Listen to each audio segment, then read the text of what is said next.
नमस्कार. सुंदरच्या या नवीन एपिसोडमध्ये मी डॉक्टर सुषमा पटवर्धन सर्व दर्शकांचं, आमच्या सुंदर चॅनेलवरती प्रेम करणाऱ्या आमच्या या परिवाराचं अतिशय मनपूर्वक स्वागत करते. आज आहे चैत्र शुक्ल प्रतिपदा, म्हणजे आज आपला नवीन वर्षाचा पहिला दिवस गुढीपाडवा. मी सर्वप्रथम तुम्हा सर्व दर्शकांना नूतन वर्षाभिनंदन करते. नवीन वर्षासाठी तुम्हाला खूप खूप शुभेच्छा देते. तुमच्याही शुभेच्छा आमच्यापर्यंत पोहोचत आहेत आणि तुमच्या सगळ्या शुभेच्छांचं पाठबळ आम्हाला इथपर्यंत घेऊन आलं आहे. म्हणून we are proudly presenting this episode. गुढीपाडव्याच्या हार्दिक शुभेच्छा. आज आपण बोलणार आहोत गुढीपाडवा, कथा, प्रथा आणि विज्ञान. अर्थात आपला विषय असाच असतो ना, आपण प्रथांचा विचार करतो, परंपरांचा विचार करतो, त्याच्या मागच्या कथा बघतो, पण त्याच्याबरोबर विज्ञानाचा त्याला भक्कम आधार आहे की नाही हे पण आपण तपासून बघतो. बरोबर आहे की नाही? सो गुढीपाडवा हा नवीन वर्षाचा पहिला दिवस, नवचैतन्याने बहरलेला हा दिवस, वसंत ऋतूचं आगमन झाल्यावर सगळीकडे एक वातावरणात प्रसन्नता ऑलरेडी आलेली आहे. आपण रथसप्तमीपासून प्रवास सुरू करून आता होलिका पौर्णिमा साजरी करून आलो गुढीपाडव्यापर्यंत. तर या गुढीपाडव्याच्या काय कथा प्रचलित आहेत ना, हे आधी आपण पाहूया. सगळ्यात प्रथम काय आहे ना, की गुढीपाडवा हे आपल्या नवीन वर्षाची सुरुवात असते. नवीन सुरुवात ही प्रसन्न व्हावी म्हणून पूर्वजांनी काही आपल्याला प्रथा घालून दिल्या. त्या प्रथा आपल्या लक्षात राहाव्यात ना, म्हणून आपल्याला त्यांनी काही कथाही सांगितल्या. तर कथा अशी आहे ना, की रामाने सुद्धा 14 वर्ष वनवास भोगल्यानंतर, रावण निर्दालनानंतर जेव्हा अयोध्येमध्ये प्रवेश केला, तेव्हा सगळ्या जनतेने आपल्या लाडक्या राजाचं स्वागत करायला विजयध्वज उभारले. ते विजयध्वज म्हणजेच आपली गुढी. सो त्यांची अयोध्या नगरी ही त्यावेळी कशी चैतन्याने नटली असेल विचार करा. सगळ्यांनी ते विजयध्वज उभारून रामांचं स्वागत केलं होतं. सो ही एक त्याच्या मागची कथा आहे. अजून एक कथा अशी आहे ना, की विक्रम संवत्सर याच तिथीला याच दिवशी सुरू झालं. राजा विक्रमादित्य कोण होते? तर जसे सत्ययुगामध्ये राजा हरिश्चंद्र, त्रेतायुगामध्ये राजा बली, द्वापर युगामध्ये राजा युधिष्ठिर, तसे कलियुगामधले एक अत्यंत न्यायप्रिय आणि जनवत्सल ज्यांना म्हणता येईल असे होते राजे विक्रमादित्य. ते अवंतिका नगरीचे राजे होते. अवंतिका म्हणजे आजचं उज्जैन.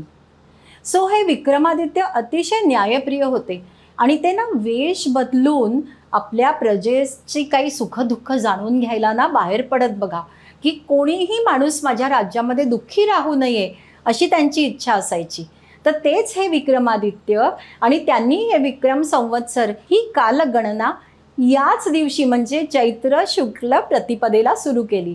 तोच आपला गुढीपाडवा. आणखीन एक कथा अशी आहे की छत्रपती शिवाजी महाराज हे सुद्धा न्यायप्रिय होते, तितकेच जनवत्सल होते, लोककल्याणकारी राजा अशी त्यांची ख्याती होती.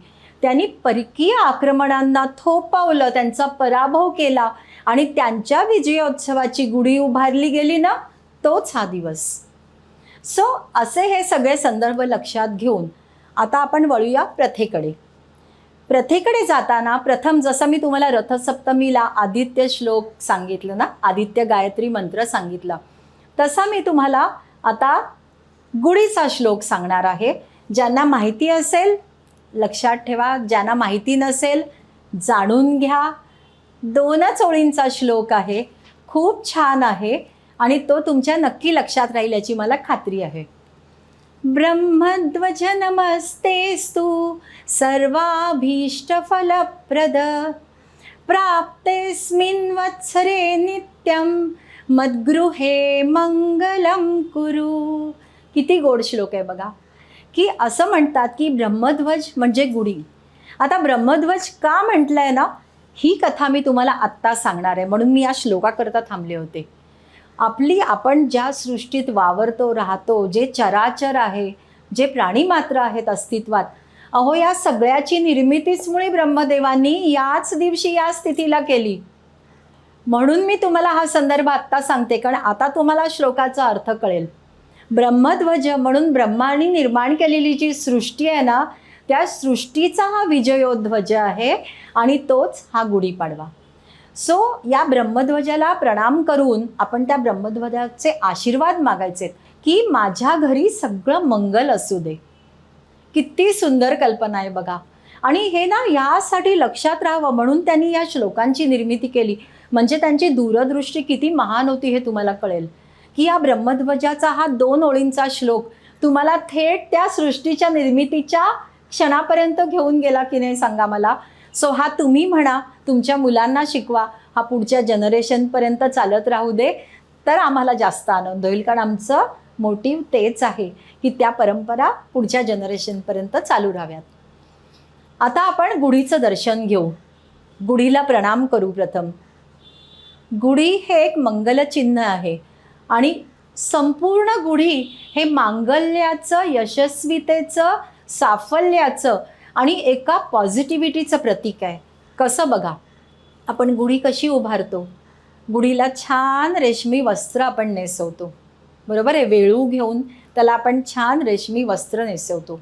त्याला आपण नीमच्या पानांचे हार घालतो.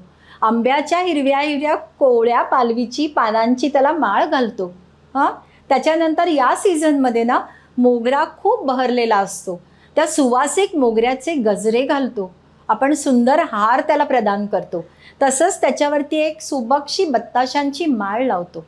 हे सगळं केल्यानंतर त्या रेशमी वस्त्राला एक खूप शोभा येते.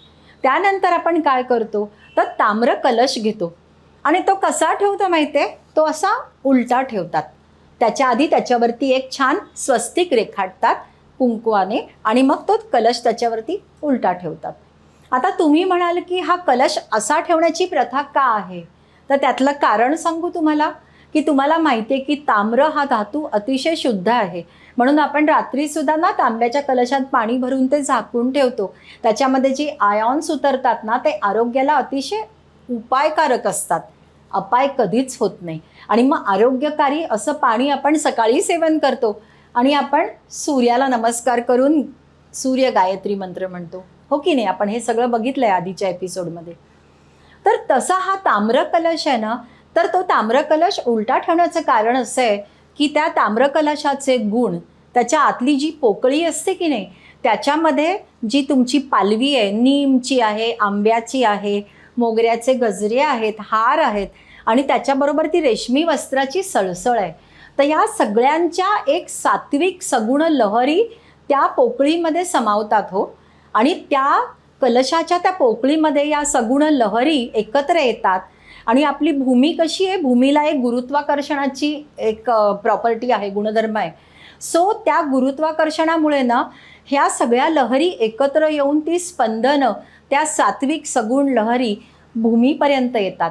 आपण त्याच भूमीसमोर उभं राहून गुढीला वंदन करतो, गुढीचा श्लोक म्हणतो, नमस्कार करतो आणि पुढचं वर्ष मंगलप्रद जावं म्हणून आशीर्वाद मागतो. सगळा परिवार एकत्र येतो. त्या नवचैतन्याच्या त्या लहरी आहेत ना, त्यांनी आपलं सगळं घर आणि घराचा परिसर सुंदर पवित्र होतो. आणि त्या लहरी जर आपल्याला मिळाल्या तर what is it? Positive energy. So it is a pure logic. आणि हेच त्याच्या मागचं विज्ञान आहे. विज्ञान काय आहे माहिती आहे का? की कडुलिंब हे अतिशय गुणकारी आहे. का गुणकारी आहे? तर त्याच्यामध्ये जी एक कटुता असते ना, त्या कटुतेतच त्याचा गुणधर्म लपलेला आहे. कडुलिंबाची जर तुम्ही स्वच्छ धुवून कोवळी पानं या दिवशी सकाळी काहीही खाण्यापिण्याच्या आधी जर तुम्ही ती 4-5 तरी पानं चावून चावून खा आणि इतकी चावा की त्याचा एकदम असं बारीक पेस्ट तयार होईल. त्या तुम्ही चावत असताना ना अतिशय कुठल्याही शार्प सेन्सेस असले ना की आपल्या ज्या सलायवरी ग्लँड्स आहेत ना तर त्या जास्त सलावा प्रोड्यूस करतात. म्हणजे आंबट असू दे, कडू असू दे, गोड असू दे, any sharp taste will produce more saliva. त्या सलायवामध्ये त्या नीमचं जे काही रस निघतो की नाही तो मिक्स होतो. सो तिथपासनं ते शरीरामध्ये डायजेशन सुरू होतं लाळेपासनं, बरोबर आहे की नाही? सो तुम्ही ते चावून खाता आणि नंतर ते गिळून टाकता, त्याच्यावरती गरम पाणी पिता. सो हे जो कडुलिंबाचं सेवन तुम्ही करताना ते सेवन तुमच्या शरीराला डिटॉक्सिफाय करतं. शरीरातली जी विषारी द्रव्य साचलेली असतात ती काढायला मदत करतं. सो अर्थात तुम्ही म्हणाल एका दिवसाचं सेवन 1 वर्षाला कसं गुणकारी? तसं नाही आहे. मधून मधून करा ना, पण या दिवशी खास करा, कारण this is the beginning of new life, new year, बरोबर आहे ना. सो ही पानं तुम्ही खा चावून. जर तुम्हाला तो कडूपणा सहन नाही झाला तर एक छोटासा गुळाचा खडा त्याच्याबरोबर तुम्ही चावून खा, म्हणजे गोडवा येईल, आणि त्याच्यावर गरम पाणी प्या. अहो, तो कडूपणा नावाला पण शिल्लक नाही राहत. मी उलट सांगू, तुम्ही एकदा खाऊन बघा. मला आवडतात कडुलिंबाची पानं खायला. तुम्ही चावून चावून ती पानं खा, तुम्हाला खूप फ्रेश वाटतं. इतकंच नाही आहे तर त्याचं विज्ञान अजून एक सांगू तुम्हाला. उन्हाळा सुरू झालेला असतो बघा, काही लोकांना ना स्किन खूप सेन्सिटिव्ह असते, सनबर्न होतं, घामोळं येतं, ज्याला प्रिकली हीट रॅश म्हणतात. सो जर तुम्ही ना ह्या कडुलिंबाच्या पानांचं उकळून तो जर रस अर्क घेतलात आणि आंघोळीच्या पाण्यात मिक्स केलात, किंवा आंघोळीचं पाणी गरम गरम काढून त्याच्यामध्ये जर पानं घालून ठेवलीत थोडा वेळ झाकून आणि मग आंघोळ करा, या पानांचा जो अर्क उतरतो ना त्या पाण्यामध्ये, त्यांनी प्रिकली हीटचा बिलकुल त्रास होत नाही. तुम्हाला आठवत असेल बघा की पूर्वी आपले आजी जर काही आपल्याला ताप येऊन गेला काही, किंवा असे मिझल्स किंवा असे काही स्किन रॅशेस आणि फीवर असं झालं ना, तर आधी स्पंजिंग आणि मग आंघोळ घालायचे ना, तेव्हा या कडुलिंबाच्या पाण्यानेच घालायचे, कारण त्याची प्रॉपर्टी आहे की ते स्किनचं ना तुमचं आरोग्य खूप सुधारतं. सो तुम्ही विचार करा की या छोट्या छोट्या गोष्टी किती छान आपल्या पूर्वजांनी सांगितल्या बघा, आणि त्या कराव्या म्हणून मग आजी आजोबा आपल्याला काही खायचं नाही आज पहिल्यांदा ही पानं खायची, मग छान छान मिळणार आहे जेवायला. कारण या दिवशी आपण पक्वान्न करतो, अनेक सगळ्या आवडीच्या गोष्टी बनवल्या जातात. घरातली गृहिणी अतिशय समरसून स्वयंपाक करते सगळ्यांसाठी, आणि त्या चारी ठाव जो स्वयंपाक असतो ना, तो एक चौरस पूरक आहार असतो त्या ऋतूनुसार. मग आपण कधी पुरणपोळ्या, कधी श्रीखंड, बासुंदी, ज्याला जे आवडेल ते पक्वान्न केलं जातं. तर ही झाली मुख्य बाजू, बरोबर आहे की नाही. पण जी डावी बाजू असते ना ताटाची, ती पण सजवायला लागते असं आपल्या पूर्वजांनी सांगितलं होतं. म्हणजे लिंबाची फोड, चटणी, ताज्या कैरीचं लोणचं, ओके, किंवा आवळ्याचं लोणचं, त्याच्याबरोबर कोशिंबीर, पंचामृत, हे सगळं करत असताना ना आता चटणीचा उल्लेख आला बघा. सो जरी तुम्ही ही पानं खाल्लीत ना, तरी त्या कडुलिंबाची जी नाजूक नाजूक पांढऱ्या रंगाची अशी फुलं असतात बघा, वरती जो तुरा येतो ना, ते टाकू नका फुलं. ती फुलं हलक्या हाताने खुडून घ्या. त्याच्याबरोबर जी कोवळी पानं असतात ना, ती सुद्धा छान खुडून घ्या. आणि मग 2 चमचे ही फुलं आणि पानं घ्या. त्याच्यामध्ये तुम्ही थोडं सुक्या खोबऱ्याचा किस गुलाबीसर भाजून तो घाला, भाजलेले दाणे त्याच्यात घाला, थोडं जिरं घाला भाजून त्याच्यामध्ये, आणि हे भरडून घ्या किंवा कोर्स ग्राइंड करून घ्या. मग त्याच्यामध्ये तुम्ही मीठ घाला चवीला, हां. आणि मग काय करा की ती जी कडूपणाची टेस्ट येते की नाही, ती थोडी मास्क करायला त्याच्यामध्ये गूळ घाला, आणि हे एकत्र परत ब्लेंड करा. याच्यात तुम्हाला तिखट घालावंच लागत नाही, कारण ना गुळाचा गोडपणा, सुक्या खोबऱ्याचा जिऱ्याचा खमंगपणा, शेंगदाण्याचा आणखीन खमंगपणा, आणि त्याच्यात हा कटूपणा कुठे झाकला जातो कळत नाही. आणि त्या ह्याच्यामध्ये ना तुम्ही थोडीशी चिंच घाला किंवा तुम्ही थोडा लिंबाचा रस घाला, त्याला उत्तम चव येते. आणि ही चटणी ना, मला नक्की खात्री आहे की तुम्ही नुसतं औषध म्हणून नाही, पण चवीसाठी पण खाल. तर ही चटणी त्या दिवशीच्या जेवणामध्ये निदान अर्धा चमचा तरी तुम्ही सेवन करा, तुमच्या आरोग्यात नक्की फरक पडेल. हे तुम्हाला स्वतःलाच अनुभव करून घेता येईल. ओके. सो या सगळ्या प्रथा बाद करू नका, काहीतरी त्याच्यामागे सायन्स आहे आणि त्याचा तुम्हाला उपयोग करून घ्या. ओके. सो आता आपण ह्या गुढीचा सर्वांगीण विचार केला, जसं आपली नेहमीचं असतं की नाही ठरलेलं, की प्रथा आपण बघतो, आपण कथा त्यामागच्या बघतो, त्यामागचं विज्ञान अर्थात सायंटिफिक एव्हिडन्स बघतो, आणि मग आपण त्या फॉलो करतो. सो मला वाटतं आता तुम्हाला तुमच्या बऱ्याचशा प्रश्नांची उत्तरं मिळाली असतील, हो की नाही. आता ह्याच्यामध्ये एक मला जाता जाता सांगायची गोष्ट ती अशी की प्रत्येक एपिसोडमध्ये ना मी तुम्हाला आठवत असेल की मी काहीतरी टेक होम पॉईंट सांगते, लक्षात असेल तुमच्या. सो हा टेक होम पॉईंट मी आज पण सांगणार आहे, कारण आज कसं विसरीन, आज तर आपल्या नूतन वर्षाचा पहिला दिवस आहे. अतिशय मंगलदायी सुरुवात आपण केली आहे. आपण गुढीचा छान श्लोक म्हटला, गुढीच्या प्रथांचा विचार केला, आपण गुढीची पूजा करून मग घरातल्या वडीलधाऱ्यांचे आशीर्वाद घेऊन सगळ्यांनी एकत्र भोजन केलं की नाही. त्याच्यामध्ये ती चटणी पण आवर्जून खाल्ली, ज्याने आपलं आरोग्य चांगलं होणार आहे, आपली इम्युनिटी बूस्ट होणार आहे, ओके, आपल्या शरीरातली टॉक्सिन सगळी दूर होणार आहेत. मग हे सगळं केल्यानंतर टेक होम पॉईंट पण तितकाच महत्त्वाचा पाहिजे की नाही. सो मी काय सांगणार आहे तुम्हाला, तर आज मी तुम्हाला 2 हस्तमुद्रा सांगणार आहे. पहिली मुद्रा आहे भाग्यमुद्रा. आपल्याला भाग्य तर पाहिजेच ना, लक शिवाय काय आयुष्यामध्ये, मेहनत हवी पण तुम्हाला भाग्य साथ द्यायला पाहिजे की नाही. सो ही भाग्य मुद्रा म्हणतात. आपल्या पूर्वजांनी किती विचाराने या मुद्रा ठरवल्या बघा. आणि कशा त्या ॲन्सेस्ट्रल ही जी सगळी काही प्रॉपर्टी आहे ना, ती कशी जनरेशन टू जनरेशन जावी याची त्यांनी काळजी घेतली ना, खरंच नवल वाटतं. तर ही भाग्य मुद्रा कशी करायची, तर तुमचा डावा हात आहे ना, त्याचं मधलं बोट, ओके, आणि उजव्या हाताचा अंगठा आणि तर्जनी म्हणजे इंडेक्स फिंगर हे तुम्हाला लागणार आहे. सो प्रथम तुम्ही keep your left palm in front of your heart चक्र और अनाहत चक्र like this facing the sky. नंतर तुम्ही तुमच्या उजव्या हाताचा अंगठा आणि इंडेक्स फिंगर घ्या आणि हे जे मधलं बोट आहे ना, त्यातलं मधलं पेर आहे की नाही, सेंटर, ओके, फॅलेंक्स आहे ना मधलं, त्याचं सेंटर घ्या. अंगठा तिथे टच करा आणि इंडेक्स फिंगर खाली, बाकी सगळी बोटं एकत्र असू देत आणि असं प्रेस करा. होल्ड दिस नियर युअर अनाहत चक्र आणि डीप ब्रीदिंग करा. ओके, कुठल्याही मुद्रेला एक लक्षात ठेवायचं की डीप ब्रीदिंग पाहिजे तर तुमचं कॉन्सन्ट्रेशन होतं. नाहीतर इथे तिथे लक्ष आणि हात नुसतं मुद्रा धरून बसलं तर काही उपयोग होणार नाही. सो डीप ब्रीदिंग करा.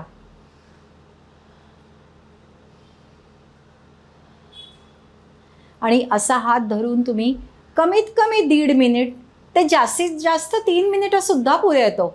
आणि हे कधी करायचं माहिती आहे, तुम्ही एखाद्या महत्त्वाच्या कामाला निघालायत त्यावेळा ही मुद्रा करा, घरातनं बाहेर पडायच्या आधी. काय असतं बघा, कष्ट सगळे करतात, मनापासनं कष्ट करतात, परिश्रम करतात, खूप मेहनत घेतात, खूप अभ्यास करतात, ऑफिसमध्ये पण खूप काम करतात. पण काय होतं ना की तुम्ही त्या शेवटच्या पायरीपर्यंत जाता, पण through the ladder of success जी शेवटची स्टेप असते ना, तिथे कुणीतरी बायपास करून पुढे जातं, तुम्हाला रेकग्निशन मिळत नाही. असा अनुभव खूप लोकांना आला असेल की माझं काय कमी पडलं, परिश्रम कमी नव्हते, नॉलेज कमी नव्हतं, मेहनत कमी नव्हती, मग काय चुकलं, भाग्य कमी पडलं. तर तुम्हाला तो कॉन्फिडन्स येऊन तुम्ही पुढचं जे काम कराल ते यशस्वी होण्यासाठी ही मुद्रा करा.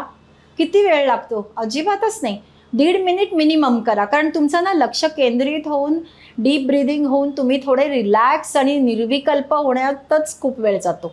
मग तुम्ही 1.5 ते 3 मिनिटं असं बसा ना, जरा निघायच्या आधी शांतपणे. आणि बसाल ते असे बसा ना की आयदर सुखासन पद्मासन नाही तर चेअरमध्ये बसून करा, पण शांतपणे बसा आणि ही मुद्रा करा आणि बघा तुम्हाला कसं वाटतंय ते. ओके, सो ही भाग्य मुद्रा. दुसरी मी मुद्रा सांगणार आहे ना, ती तितकीच महत्त्वाची मुद्रा आहे. या मुद्रेबद्दल मी तुम्हाला होलिकेच्या एपिसोडमध्ये थोडंसं मेन्शन केलं होतं. ती मुद्रा मी आज तुम्हाला सांगणार आहे. ही मुद्रा काय आहे माहिती आहे का, पंचतत्व मुद्रा. म्हणजे आपल्या हाताची जी 5 तत्व तुम्हाला सगळ्यांना माहिती आहेत, परत मी रिपीट करत नाही, पण ही पंचतत्व एकत्र आणणारी ही मुद्रा आहे. ही शक्यतो ना अर्ली मॉर्निंग करा, काही खाण्याआधी करा. ओके, फुल कॉन्सन्ट्रेशन नाही करा आणि श्वासावरती लक्ष केंद्रित द्या. ठीक आहे. सो ही मुद्रा करताना तुम्ही नमस्काराकरता हात जवळ आणतात तसे जवळ आणा. प्रथम अंगठे टच करा, नंतर तुम्ही इंडेक्स फिंगर्स टच करा, मग मिडल फिंगर टच करा, मग रिंग फिंगर टच करा, मग तुम्ही करंगळी टच करा. ओके, सो ह्या तुमच्या पंचतत्वाच्या दोन्ही लेफ्ट अँड राईट टिप्स जोडल्या गेल्या, बरोबर आहे की नाही. सो आता हे संतुलन पूर्ण झालं मुद्रेचं. सो हे संतुलन थोडा दाब द्या त्या फिंगर टिप्सना, किंचित दाब, म्हणजे तुम्हाला तो जाणवला पाहिजे. तो दाब तुमच्या मनगटापासून तुमच्या आर्मपर्यंत तुम्हाला कळला पाहिजे. सो हा थोडा दाब द्या तिथे. आणि ही मुद्रा कशी धरायची माहिती आहे, ही अनाहत चक्रापाशी धरा. म्हणजे तुमच्या मिडल फिंगरचं टिप साधारण अनाहत चक्राच्या लेवलला आलं ना, तर तुमच्या अंगठ्याचं टिप कुठे जातं माहिती आहे, नावेलच्या दिशेने मणिपूर चक्राकडे, बरोबर. सो ही मुद्रा आहे ना, ती तुमच्या 7ही चक्रांना पण ऊर्जा देते बघा. तुम्ही सरळ बसा, मग तो एनर्जी फ्लो आहे ना, तो अगदी सीमलेसली जातो. ओके, सो ही पंचतत्व मुद्रा करा, बोटांना किंचित दाब द्या, श्वासावर लक्ष केंद्रित करा आणि डीप ब्रीदिंग करा. आणि अशी मुद्रा तुम्ही साधारण 3 ते 5 मिनिटं करा. ती वाढवत तुम्ही 10 मिनिटापर्यंत नेलीत तरी चालेल, पण किमान 5 मिनिटं तरी करा. ओके, आणि सकाळी कराच करा, संध्याकाळी केलीत तरी चालेल, अपाय काही नाही, फायदाच होईल. पण सकाळी मात्र early morning before you eat anything ही मुद्रा करा. याने काय होतं माहिती आहे, एकतर तुमचं दिवसभर मन प्रसन्न राहतं, तुम्हाला जी एनर्जी लागते ना कामासाठी ती दिवसभर तुम्हाला पुरेशी मिळते. तुमची सगळी चक्र व्यवस्थित काम करतात. आणि सगळ्यात महत्त्वाचा मुद्दा मी सांगितला तर हे सगळेच करतील मुद्रा. काय आहे माहिती आहे, याच्यामुळे तुमचं कॉन्सन्ट्रेशन आणि मेमरी कितीतरी पटीने वाढते. त्यामुळे जे परीक्षेला जाणारे आहेत ना विद्यार्थी, त्यांनी तर ही मुद्रा 2दा करा. सकाळी निघायच्या आधी ही मुद्रा केलीत ना तर तुम्ही केलेला सगळा अभ्यास तुमच्या लक्षात राहायला मदत होईल. आणि तशीच तुम्ही संध्याकाळी पण करू शकता. सो या 2 मुद्रा हा टेक होम पॉईंट तुमच्यासाठी होता. भाग्यमुद्रा आणि पंचतत्व, किंवा त्याचं दुसरं नाव आता सांगते, हाकिनी मुद्रा. ओके. सो ही हाकिनी देवीला समर्पित मुद्रा आहे. हाकिनी देवी ही त्याच्यासाठीच आहे, कॉन्सन्ट्रेशन, मेमरी, बुद्धी प्रगल्भ करण्यासाठी. सो हे आपोआप तुम्ही तिथे नतमस्तकच होता. Because it is a universal energy. You bow down in front of the energy. जरी तुम्ही देव मानू नका, मुद्रा तुम्हाला मानाव्याच लागतील. Because you can not deny the 5 elements. तुमच्या शरीरामध्येही 5 एलिमेंट्स आहेत ना, मग ते तुम्हाला मान्य करावंच लागेल, हो की नाही. सो आजचा हा एपिसोड तुम्हाला कसा वाटला मला कळवा. पण मी एक सांगू का, की मला भरभरून कॉम्प्लिमेंट्स येत आहेत. पण तुम्ही ना त्या यूट्यूब लिंकवर तुमचे व्ह्यूज टाका, कॉम्प्लिमेंट्स टाका, म्हणजे बाकीच्यांना पण वाचायला मिळेल, हो की नाही, त्यांनाही लाभ घेता येईल. So you stay connected, stay happy, stay blessed, stay rooted, because our tagline is going back to the roots. धन्यवाद. परत एकदा तुम्हाला नूतन वर्षाभिनंदन. नवीन वर्ष तुम्हाला आरोग्यपूर्ण, सुखमय आणि अतिशय उत्कर्षाचं जावो, ही माझी मनापासून सदिच्छा. धन्यवाद.